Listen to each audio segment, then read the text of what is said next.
ఇప్పుడంతా లూప్ సిస్టమే కదా, అందుకంటే ఏమంటారు ప్రతిదీ బిట్స్గానే పాడతారు కదా, ఒకప్పుడు అది లేదు. అవును, అదే మేము ఇప్పుడు ఎక్కడ ఎంజాయ్ చేస్తున్నామో తెలుసా, స్టేజ్ షోస్ లో. ఎందుకంటే పెద్దవాళ్ళంతా చెప్తూ ఉన్నప్పుడు ఏమిటా అనుకునేవాళ్ళు. ఇప్పుడు మ్యూజిషియన్స్ తో 15 మంది ఆర్కెస్ట్రా ఉంటే వాళ్ళు అప్పట్లో ఒక 50 మంది ఆర్కెస్ట్రా, బాలు గారు, లేకపోతే జానక్ గారు, ఘంటసాల గారు, సుశీల్ గారు, ఇంకా చిత్ర గారు, వీళ్ళందరూ పాడేవాళ్ళు. మేము ఆ 5 నిమిషాల పాటని ఒరిజినల్ సింగర్స్ తో స్టేజ్ మీద ఉన్న 15 మంది మ్యూజిషియన్స్ తో చాలా జాగ్రత్తగా పాడాలన్నప్పుడు మేము ఒళ్ళు దగ్గర పెట్టుకొని పాడతాం. ఎందుకంటే అక్కడ తెలిసిపోతుంది ఎంత కష్టమో ఒక 5 నిమిషాల పాటని పర్ఫామ్ చేయడం అనేది. మాకు అక్కడే లెర్నింగ్ ఎక్స్పీరియన్స్. అందుకే స్టేజ్ షో అనేది మేము ఒక ఎక్స్పీరియన్స్ గా తీసుకుంటాం. ఎందుకంటే చూసే 5 నిమిషాలైన ఆడియన్స్ కాన్సన్ట్రేషన్ అంతా మన మీదే ఉంటుంది, ఇంకా దేని మీద ఉండదు. 5 నిమిషాలు మన వంకే చూస్తూ ఉంటారు. మనం 5 నిమిషాలు మనం ఆ పాట పాడి వాళ్ళని అట్రాక్ట్ చేస్తే మనం ఒక మంచి సింగర్ గా వాళ్ళ మనసులో ఉంటాం. కాబట్టి every opportunity is very much important now these days.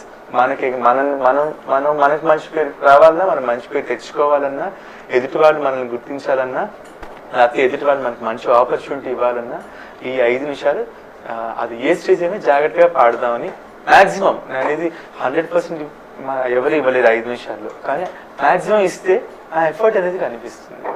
So definite గా స్టేజ్ సింగింగ్ అన్నదే ఎక్కువ ఎంజాయ్ చేస్తారు సింగర్ అన్నవారు. ఆ మాట స్టేజ్ సింగింగ్ అన్నదే కాదు, స్టేజ్ సింగింగ్ కూడా బాగా ఎంజాయ్ చేస్తాం. రెండిట్లో ఆప్షన్ ఏదండి?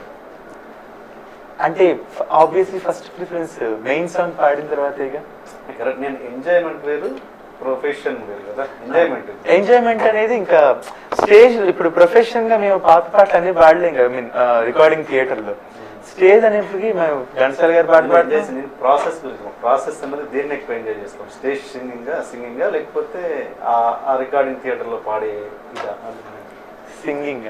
ఒక డైరెక్టర్ అనేవాడు షూటింగ్ చేసేటప్పుడు కంటే షూటింగ్ పార్ట్ ని ఎంజాయ్ చేస్తాడు యాక్చువల్ గా. ఎడిటింగ్ టేబుల్ దగ్గర, షూటింగ్ పార్ట్ దగ్గర. నా వరకు నేనైతే రికార్డింగ్ కూడా ఈక్వల్ గా ఎంజాయ్ చేస్తాను. ఎందుకంటే కొత్త పాట మన దగ్గర నుంచి బయటకు వచ్చి అందరూ వింటున్నారు, కొత్త పాట ప్రాణం పోసుకుంటుంది. అక్కడ మ్యూజిక్ డైరెక్టర్, లిరిసిస్ట్ అమ్మానాన్న అయితే మనం డాక్టర్ చాలా జాగ్రత్తగా బిడ్డను బయటికి తీసుకురావాలి. ఎందుకంటే వాళ్ళు పడ్డ కష్టం ఏమి వెళ్ళి 2-3 గంటల్లో అది, లేకపోతే ఒక 2-3 రోజుల్లో అయినా వాళ్ళు ఆ పాట మీద ఎన్ని కసరత్తులు చేస్తారు, ఆ ట్యూన్ ఒప్పించడానికి ఎంత కష్టపడతారు డైరెక్టర్ దగ్గర, లేకపోతే లిరిసిస్ట్ దానికి ఇవన్నీ వర్షన్స్ చేస్తారు.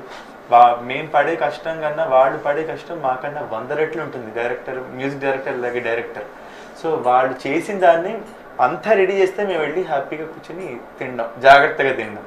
కాబట్టి అది జాగ్రత్తగా తీసుకురావాలి. కాబట్టి రబ్బంతా నా వరకు నాకైతే 50% 49% స్టేషన్స్ అయితే 51% I prefer to recordings. Because మన గొంతు నుంచి ఒక పాట వస్తుంది, ఆ పాటని ఇంకొక 10 మంది పాడుకుంటారు. జగమే మారినది మధురముగా ఈ వేళ, కలలు కోరికలు తీరినవి మనసారా.